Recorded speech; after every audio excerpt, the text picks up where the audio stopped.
The views and opinions expressed on the Veterans in Politics radio show and podcast are those of the guests and hosts and do not necessarily reflect those of Vegas All Net Radio, its affiliates, or its parent company.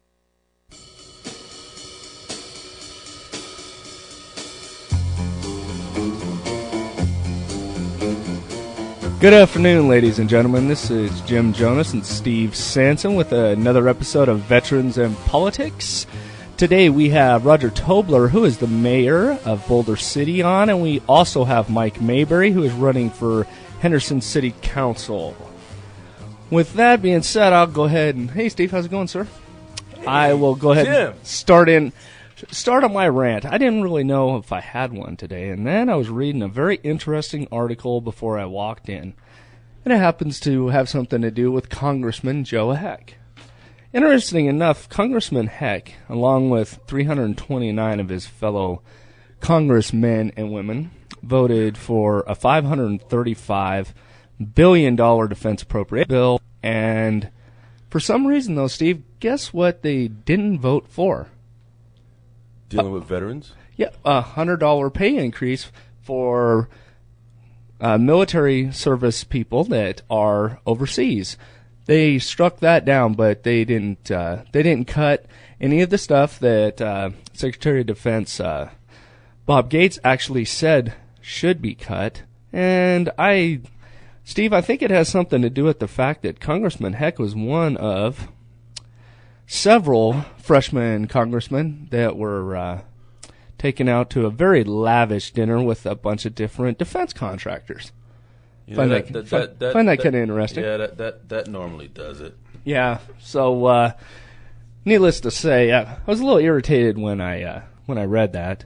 And with the thing, though, that was most frustrating is the paper that wrote the article went to Congressman Heck and asked him or his staff if he had any comments or would like to reply in the article, and he said no. Now, Congresswoman Shelley Berkeley voted the exact same way as Congressman Heck, but she actually answered the paper's questions and explained why she voted for it.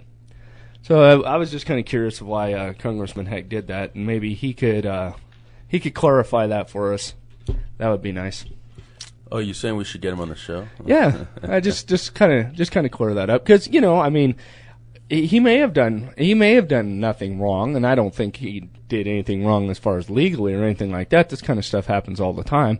It just is kind of interesting that someone who is actually in the Army Reserve wouldn't vote for a pay increase. So I would like him to explain what else was in that pay increase that he didn't like. Yeah. So that's probably part of it, but I think he should come on and explain himself. That's too bad. You know what? This is what I say. I say the military should just step down and let all these damn politicians go to Afghanistan and Iraq and fight the damn war them damn selves. And let's see how good they are. Yeah. You know what? And I know Congressman Heck is a MD, right? But I like to see him pick up a rifle and start putting bullets inside of people and see if he could do that. Yeah. Because, what got me started on this whole kick was something that a friend had sent to me, a link about some of the interesting things that we spend our money on as far as the military is concerned, and they had something to do with former Dick Cheney, former vice president. He headed up a survey in 1992 when he was Secretary of Defense. And for some reason, he decided that a lot of these, peeling potatoes and different tasks like that, laundry tasks and things of that nature, that was before 1992 was actually done by the troops themselves. Uh-huh. He decided that it would be a good idea if they brought in a bunch of contractors to do that for him. And made a whole bunch of people an awful lot of money. Yeah. So that's what got me started on that. And then when I read that about Congressman Heck, I was a little irritated. So I would like him to come on and explain himself.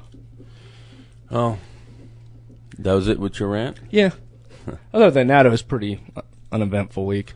Well, before I get in my rant, I just want to make an announcement that on June 15th, which is Friday, Veterans in Politics and post-election party from 6:30 to 9:30 p.m. It's going to be food. It's going to be drinks. It's going to be exhibition fights. and we're going to have belly dancing too, belly dancing in the ring, and it should be a lot of fun. Just come on out and just network if you don't want to do anything else. But from 6:30 to 9:30, 7885 West Sahara, round one boxing, and Veterans in Politics will be doing their post-election knockout party. So come on down and have fun, June 15th. And I just want to give a shout-out to my wife, Heidi Hanus, out there. And we had fun last night. We went to Crown Nightclub at the Rio. Oh, my God. It was fun. I mean, it was different. Yeah. But it was fun. And we didn't get home until 7 o'clock this morning. Yeah. After having dinner at 6 o'clock at Caesars. So we were out for like 13 hours. And my babysitter made some money. I bet she did. So my babysitter made some money, so that's good. But yeah, we had fun, and it's good to go out and guys and gals out there, take your significant other and go to a club and just let loose, and it's fun. But my rant, did you hear about Roy Reid had to pay $25,000 in a fine for his PAC? For his PAC? Yeah. According to Roy Reid, must pay a $25,000 fine from his own pocket to sell accusations he skirted campaign finance laws under a deal with the Secretary of State Ross Miller. So I find that interesting. Yeah, I thought he was supposed to be the cleanest politician in the state too. Yeah, I guess so was John. Look at John Edwards. Look what's going on with him. He was indicted for the same thing. Yep. I guess people are not messing around. But not saying that Roy Reid was doing what John Edwards did, but just the finance law, the campaign funds and what they did with the money. I guess that's what the real gist of this whole thing is. But then there's Lacey Thomas, who was the head of the UMC. Remember him? And they had all these charges against him for giving sweetheart deals to his people in Chicago. According to Judge Villani, they didn't find any bribes or anything like that would come back and say that he did it for personal gain. So Judge Villani, who's our endorsed candidate, or was our endorsed candidate, dismissed the whole case. So, David Rogers is all pissed off about that. But is this guy really a criminal?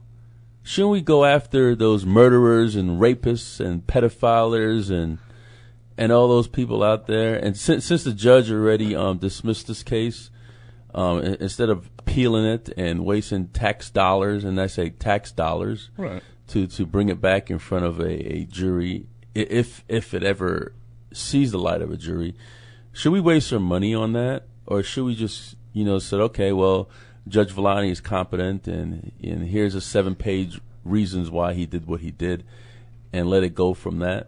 What do you think? I think it should just be like, and Judge Villani, Judge Villani is the most straight, he is, square judge, not in a bad way, that I have ever encountered. I remember we interviewed him one time. We were asking him about cases, and he goes, "Well, that's before me."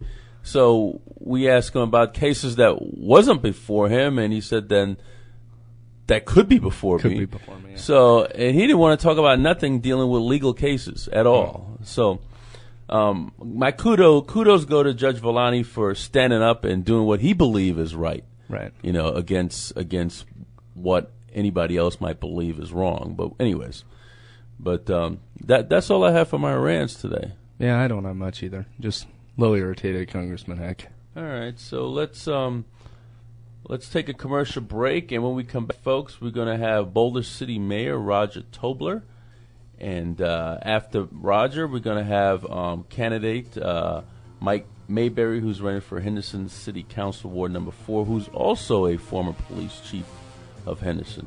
So we'll be right back momentarily. This is Steve Sampson, Jim Jonas with Veterans in Politics.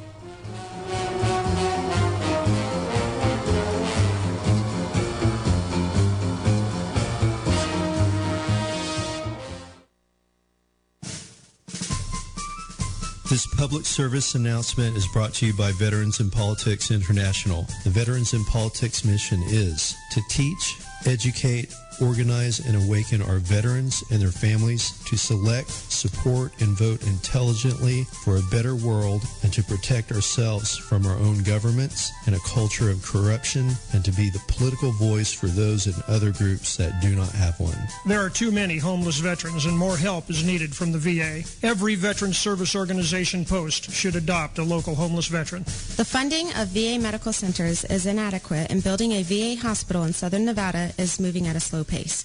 The budget has been flatlined for too many years.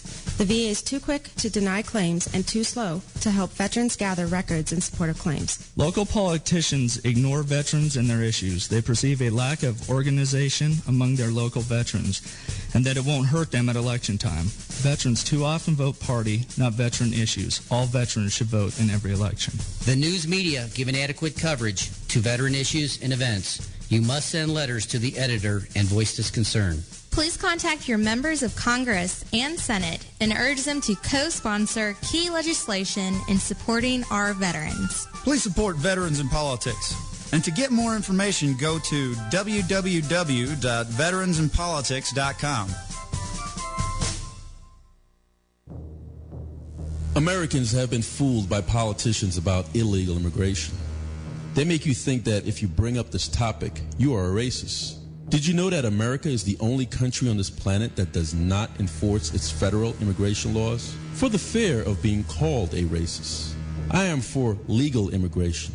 I was born on the island of Jamaica, became an American citizen, served 12 years in the U.S. military, served in Desert Storm, and received a Presidential Unit Citation, National Defense Medal, and Marine Corps Commendation. Our immigration laws serve a purpose. I understand that this country was founded on immigration, but there is a wrong way and a right way. I'm here to tell you that illegal immigration is breaking our federal laws. Why don't you call me a racist? This is Steve Sampson.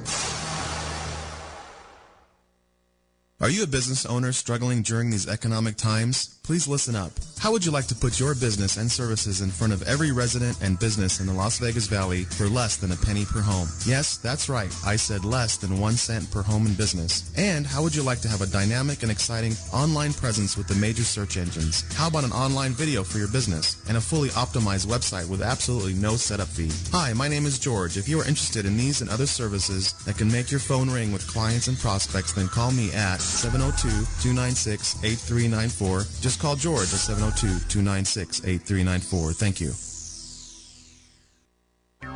What are you doing online? I'm checking out the belly dance class we took last week. Where's it at? TakeBackYourBelly.com.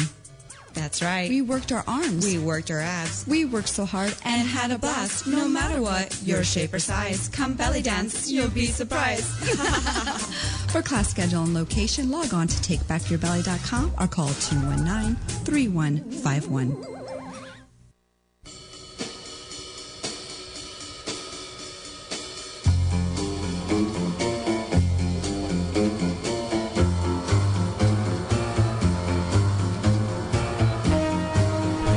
Well, we're back. This is Steve Sampson, Jim Jonas of Veterans in Politics. We have live in studio Boulder City Mayor Roger Tobler and his lovely wife Allison, who drove all the way from Boulder City just to be on the air.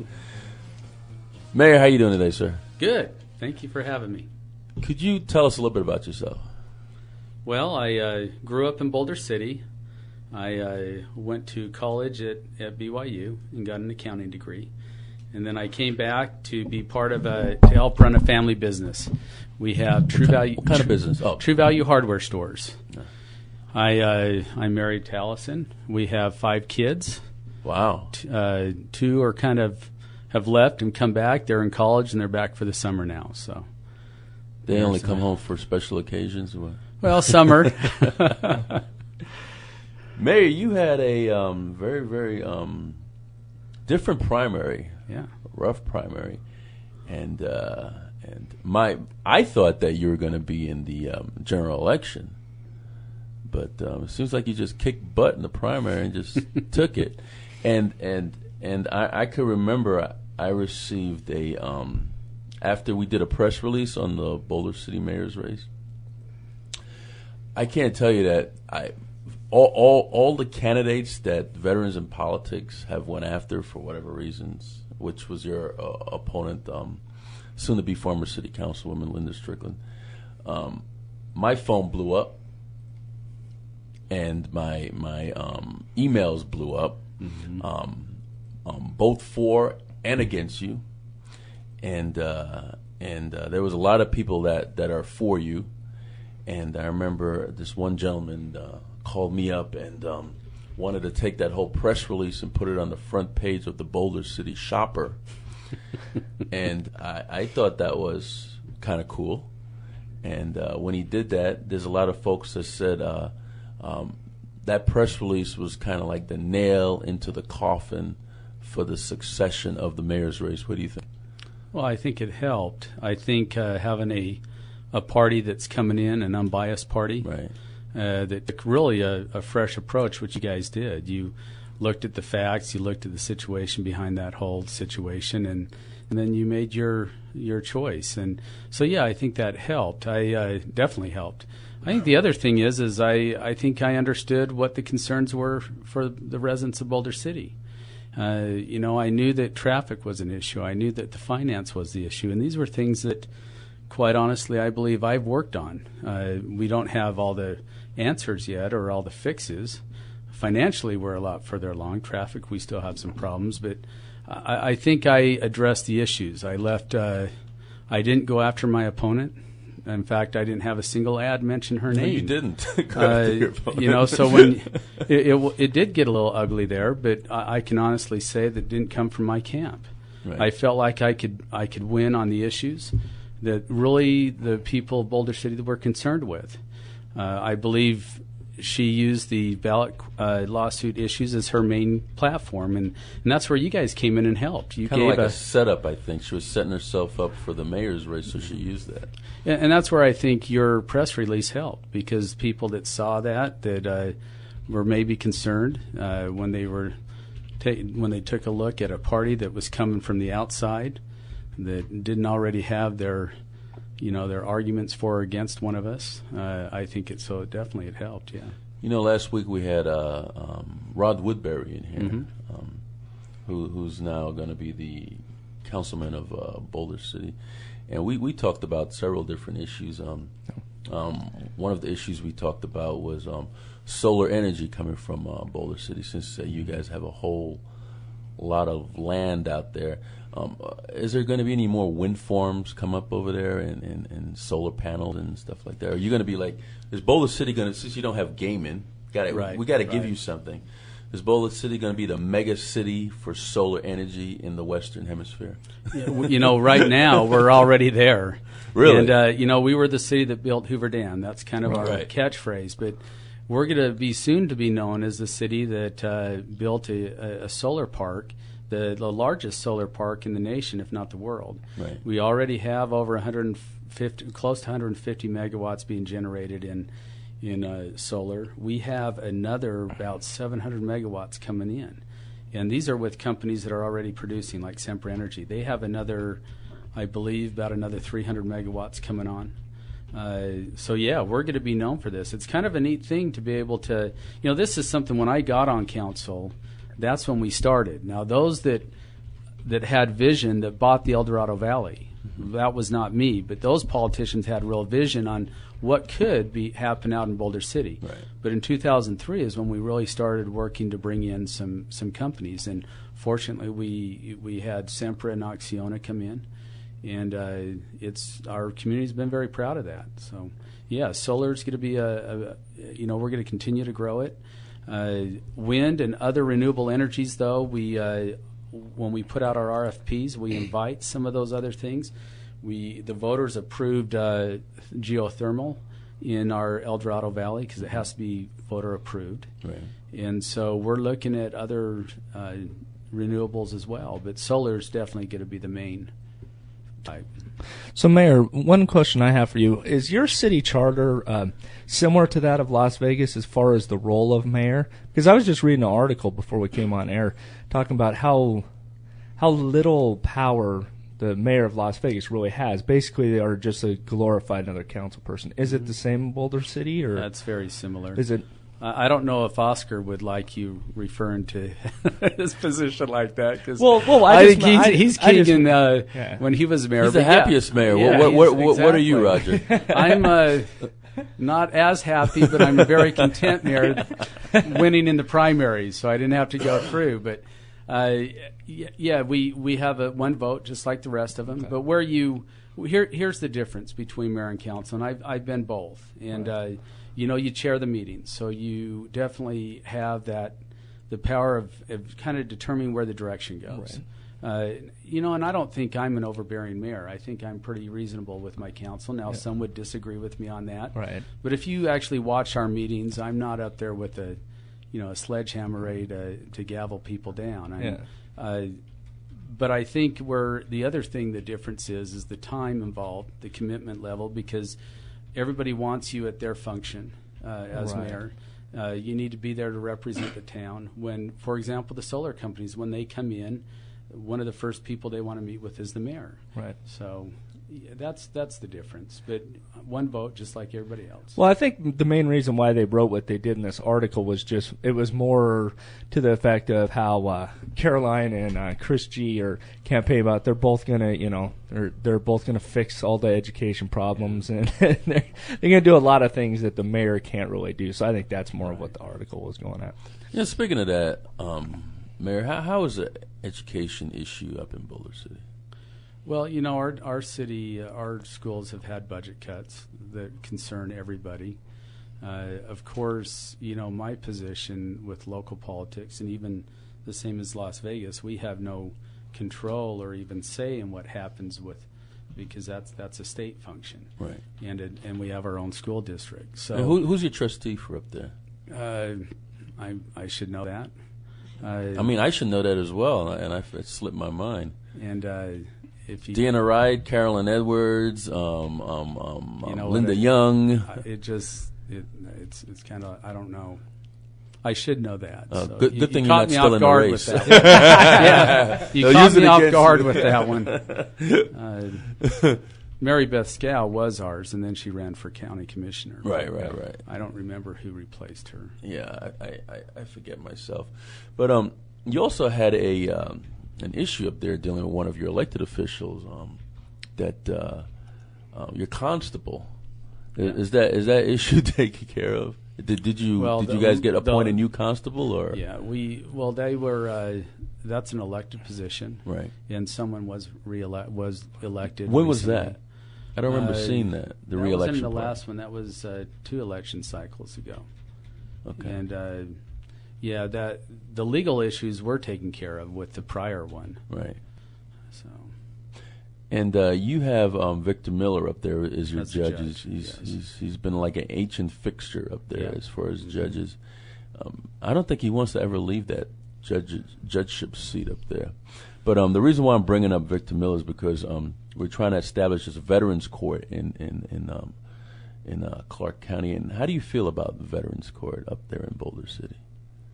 About having one in Boulder City? Right.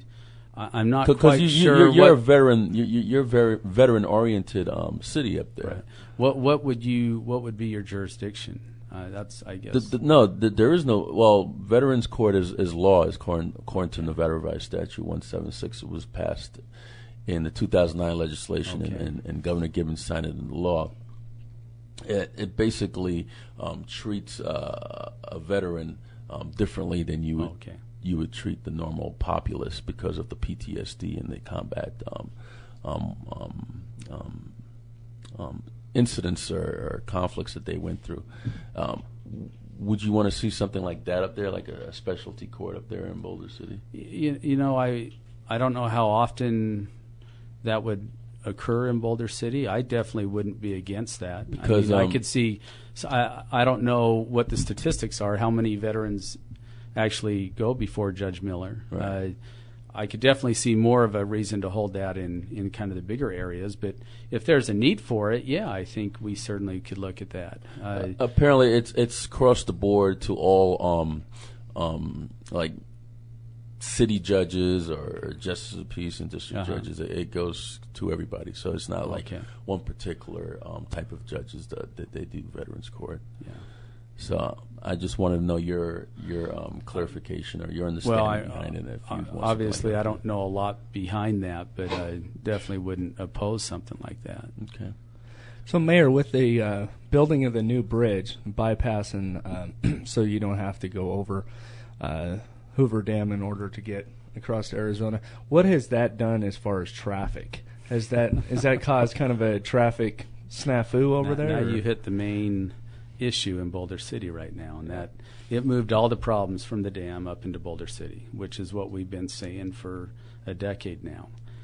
So we have heavy backups, especially on weekends and holidays, but even if there's an accident, there's only one way in and town out of Boulder City. I mean, when you impact that road, which is a very important road to southern Nevada as well, and I think this is where... No, I got to correct you, Mayor. There is two ways out of Boulder City.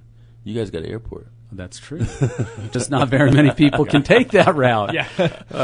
So it's we're trying to get some fixes. There's the short-term fix is widening 93, right, which will help, but it's not going to leave the problem. And then the long-term fix is Interstate 11, which would include our bypass route. And what people need to be aware of is, even though we're widening the current road, which should have been done a while ago, we have the experts tell us that the traffic that's going to be coming from that new port built in Mexico will just increase the truck traffic. So long term, we can't give up on a real fix for our whole area, and that's our bypass. And we're hoping Interstate 11 will come in on that.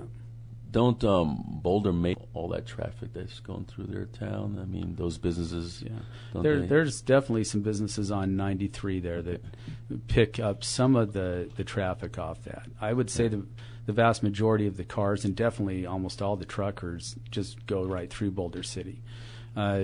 So yeah, some businesses could get hurt, but here's the alternative: is that no one can get in and out of their businesses now because of the backups.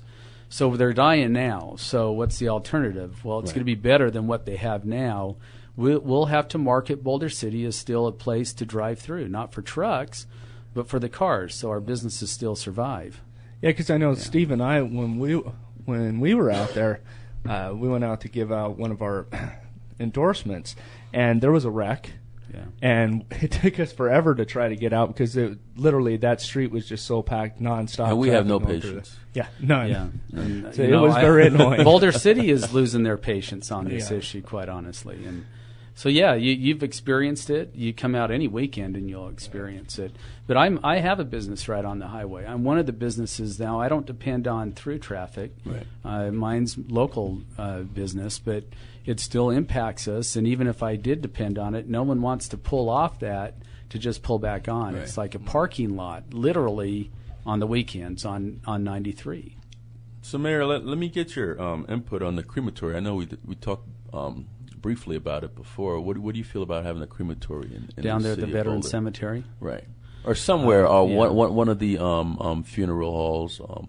Yeah, doing something like that. That wouldn't be a problem or an issue from the city standpoint. They would just have to, like we would require any crematory to follow certain codes, and location could be an issue, and that's something we'd have to look at. Right. When we looked at it before with the business that tried to come in years ago, they wanted to go in a place that really probably wasn't suited for that type of business. And at that particular time, the technology wasn't advanced. Exactly. Now, yeah, it's changed. So I think that's something if they came to us and said they would like to work that in, I don't see why we would oppose something like that.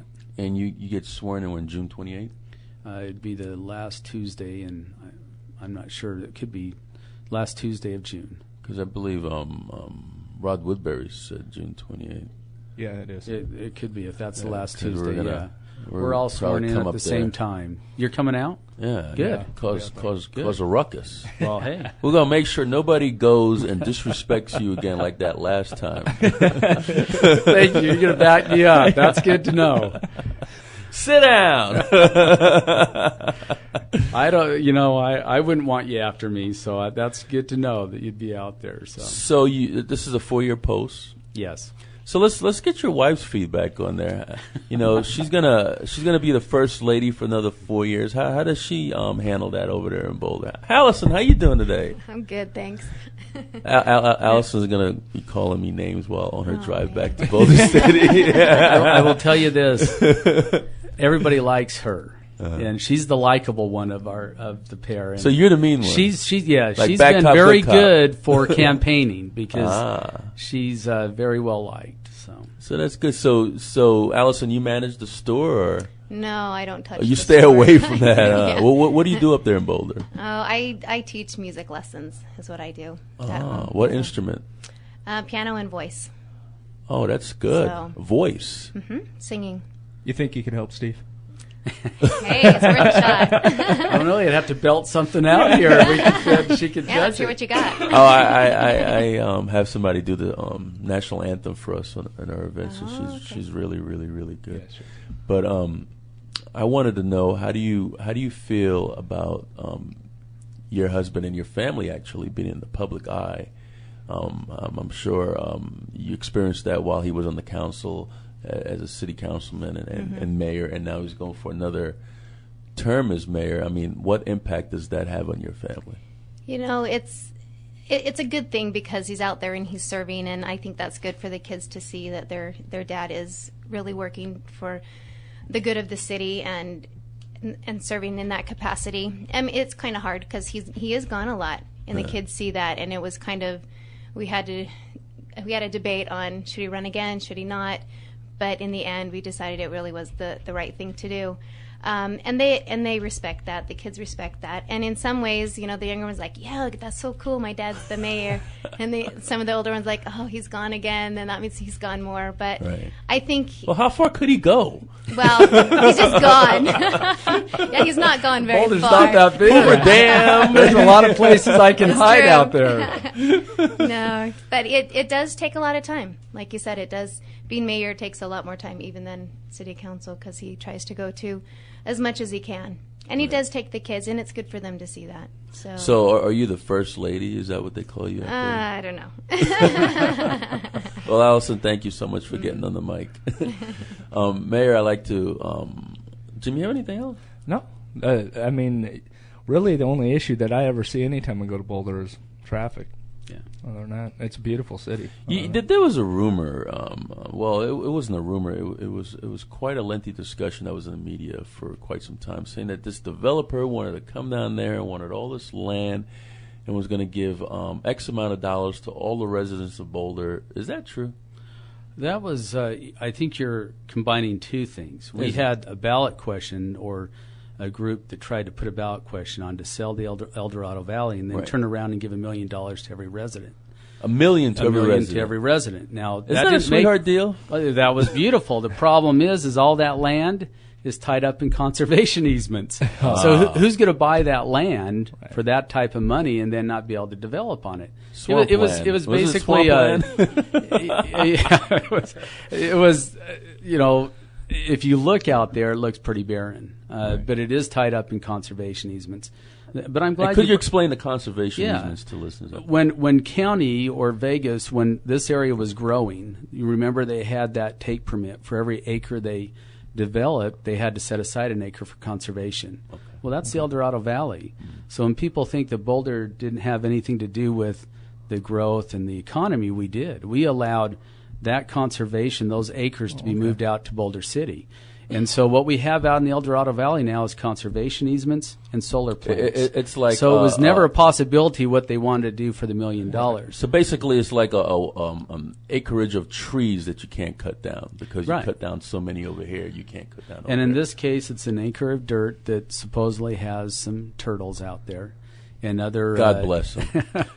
And also some other habitat that they want to protect. Some like of those it is scorpions. Yes, there's a lot of those out there, and sidewinders. Yeah. If you look at it, it looks pretty barren, but there are some neat areas out there, and we're more than happy to use that as a buffer because we don't want to grow as a community. So you're saying that Boulder City is the cause of the heavy growth in Las Vegas? No. I'm just saying we did allow for that to move out into our El Dorado Valley. So. I got you. So why are you guys so, I guess I do have one more question.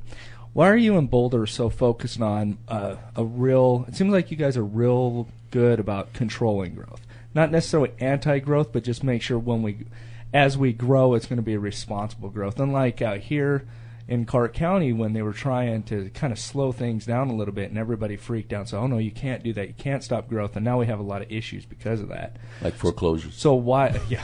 So when did that start? Has that just always been a tradition in Boulder? Or? Well, it's more than a tradition. It's an ordinance. It's a law. Is it? Okay. And actually, it was put in place when my father was mayor out in '78 in Boulder City. And so we can't grow. We can only hand out so many permits a year. Right. That's it. And it has been good simply because, it has allowed us to be pretty responsible in planning. Right. Because you're not building a budget based on growth. You're building a budget that, can sustain. So it's been a good thing. Very different than the rest of Nevada. We don't have gaming as well, so there are some things that are very different. You guys don't have a good steakhouse out there. There are a couple places that do fix steak. I'll talk to you afterwards. That you give me the cook skinny? a pretty good steak out there, yes. Yeah, because we're going to go back out there and watch you get sworn. I'm giving up the Marine Corps our league general meeting just to come out there, by the way. Oh, well thank you. But, Mayor, it was great having you on the show. Right. Thank you so much for driving all the way out here, and hope you and your wife, Allison, have a good date night. There's a lot of good establishments around town. Yeah. So thanks for coming, and good luck for the next 4 years, and I'm sure you're going to do good by your constituents up there in Boulder City. Well, thank you. It's nice to meet you, Mayor. All right. This is Steve Sanson, Jim Jones of Veterans in Politics. Don't go away, folks. We have Mike Mayberry, former Henderson Police Chief and candidate for City Council, Ward Number 4 up in Henderson.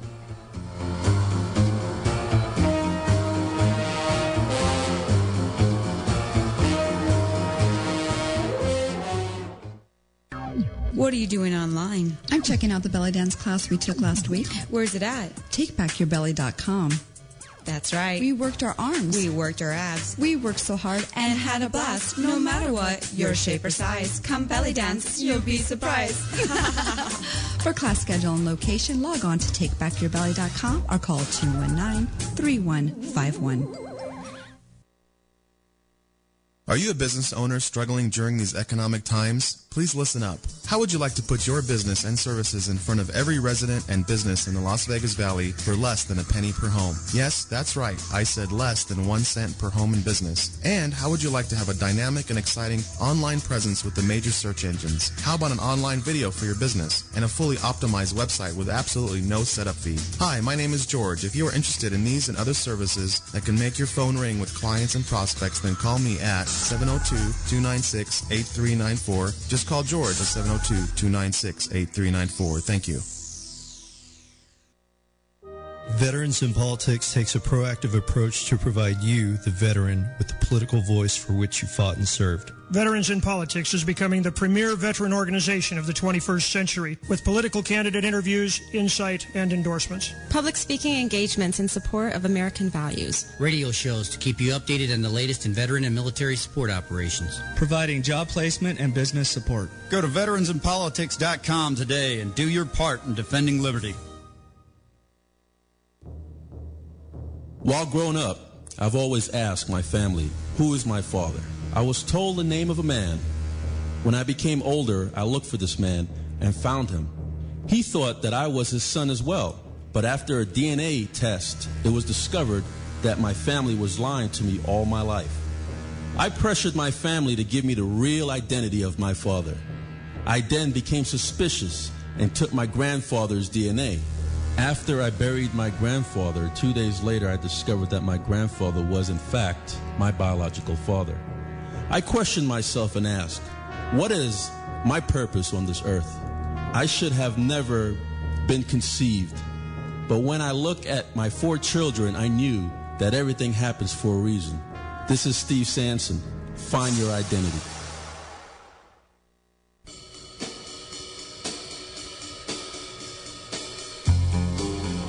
Well, we're back. This is Steve Sampson, Jim Jonas with Veterans in Politics. We have Mike Mayberry, who is the former Chief of Police of Henderson and currently a candidate for City Council for Ward Number 4 up there in Henderson. Mike, how are you doing today, sir? I'm doing well, thank you. Glad. Mike, thanks for having me. Not a problem. Could you give us, tell us a little bit about yourself? Well, I know you know me, but for your listeners, I was born and raised in Las Vegas. My dad was a highway patrolman. My mom was a nurse. My dad passed away when I was 12. I became the man of the house.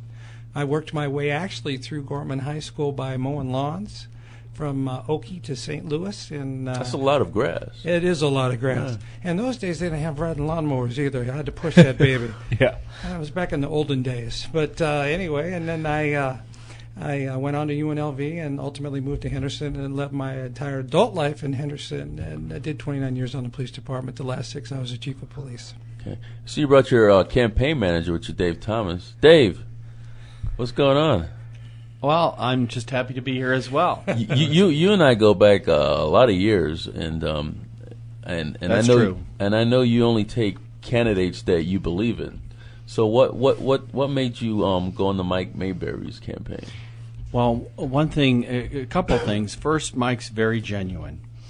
When he says something, you can believe it, you can trust it. He's got real commitments to whatever he wants to do.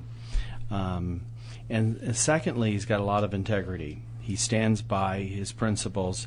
He won't sacrifice his principles. And even if he runs into repercussions, not to get into specifics, but he supported some Democrats in races and when he's a Republican, but he did it based on principle. He's willing to stand up for a group or organization when he believes they're right, even if he's going to suffer consequences. Right. And that's what you want to see in politics. Exactly. So, Mike, I know you had some challenges this general election. Your opponent trying to hit you with different things, and one of it was your disability, I think it was. Yes. You want to just elaborate a little bit about that, just to clear it up for those listeners out there that might have some concern. I find it interesting that, I have 29 years of a record in a community, 29 years of every night on the streets. I have 29 years of working my way up the ranks, years of being a supervisor, 6 years as a police chief. You would think that if I was that bad of a guy, he basically said I was scamming the system and inferred that I was committing a crime. You would think if I was that bad of a guy, he could find something out of that 29 years to pick up on me on. But all he could find was the fact that I did have to have open heart surgery while I was the chief of police. I came back to work. Stress of the job. Stress of the job, stress of the years of seeing, dead kids and all kinds of things that you don't like to see, stress of being shot at, stress of worrying about, 270,000 people. That wears on you when you're worrying about those people. But ultimately, I came back and worked another 3.5 years after I had that open heart surgery. And actually, I had 2 back-to-back. But then I got to a point where on about stent number 13 or 14, my cardiologist said, Chief, I can't send you back to work in good conscience, or you're going to die at your desk. And I was like, I just got to do one more year. We can make it. And he was like, no, you can't. And so they forced me to retire. And when they force you to retire, certain things kick in. You have to be evaluated. There isn't anything secret about it. And it's and I did get a disability. So do you think, Mike, that this is the reason why certain good people just don't run for office, because they just don't want that out there. They just don't want to be attacked. They just don't want to go through it. So do you think that kind of scares good people away from running for office? I do believe there's truth in that, Jim. I got to tell you that had I known, you have 29 years of a reputation, 29 years of serving your community, 29 years of people who know you and have known you, and I always tried to treat people with respect and take care of them. and then in 5 mail pieces, because early on I refused to go negative. I wouldn't say anything back. Yeah. I just figured my reputation stood for itself. But people, ultimately, it cost me, because people, for some reason, they bought into this. That somehow I was scamming the system, and because I didn't say anything back, I guess they thought it was true. But I was just trying to run on my record and not run negatively. But ultimately, I had to say some things back. Well, speaking of record, your opponent is a prosecutor for Clark County, correct? He is. And there was one incident that he made a sweetheart deal for a defendant, and this defendant came back on the streets because of the deal making he made with the defense counsel, and raped and killed somebody. Is that true? Am I putting you on the spot? Yeah. Or are you allowed to? Let's go. Let's talk to your campaign manager. Well, it wasn't a rape and kill. By the way, we didn't bring this up in the campaign at all with Mike, but a number of other people approached us, right, bringing this issue in the campaign, and it happened to do with a case with an individual that did an Alfred plea, where they didn't have to admit guilt, but they thought because of overwhelming evidence that they would be convicted. Right. So they agreed to a voluntary manslaughter plea, and where they ended up being in prison for a very short period of time, and then were released. And the individual, when he was released, felt that somebody had met in prison owed him money, right, and then went to his house at 3:00 in the morning to try to get the funds from him. I'll be upset 3:00 in the morning. Yeah, that's right. And he wasn't there. He was actually out gambling, but his daughter was at the house, who was 15 years old, and he was charged with the crime of killing his daughter. I don't believe there was a rape involved, but I think the young woman she was shot, and the charge is that he's the person that's responsible for it. So there's been a lot of blogging that has challenged Sam Bateman on that, because he was the attorney of record in that case. So that's what the history is. But I do need to stress that we've been asked this question, but we haven't until today. We haven't even brought it up. And the reason why I'm bringing this up now, Dave, is because I had a conversation with some elected officials last night, and they did bring up the rape factor. I didn't know how true that was. I was just privy to the conversation, and I was just listening. Sure. And there was a reason why I put you by that mic. The interesting thing about that case is, even though I'm not going to bring up any specifics of it, a guy's going negative on you over and over and over again, and it's because they have no record to stand on. That's why. and he's in a glass house, and certainly I could have dropped that at any time, but I just didn't think it was appropriate, honestly. Right. And I didn't want to re-traumatize the family or do anything like that. And the funny thing about this is, when I was on the streets, this particular guy, I know him. Right. We arrested him many times. So let me ask you something. Chief Mayberry, when you ran for mayor, what lessons did you learn running for mayor? Well, I learned a lot. I learned that you cannot get in a race at the last minute and expect to win. You cannot. Did you go negative in that race? I did not. I didn't go negative in that race at all. I learned, that was probably something I didn't learn that I should have learned. But I also learned that if I was ever going to do it again, I needed to start early on building relationships with all kinds of people in the community and leaders, guys like you, and so this time around, I made sure that I started last year and built those relationships, and it really, I believe, paid off. So how do you feel running at large, since you're running for just a ward, and usually it's the mayor and municipal court judges that run at large? City council persons usually run in their ward. And how do you feel about running at large? Is that something that you would want to change in the next upcoming legislation, so Henderson city council races would just run for their particular ward? Or is that something you just leave alone? My personal opinion is that there's two sides to that coin. It is very difficult if you're the candidate and you have to run at large and you have to cover the whole city.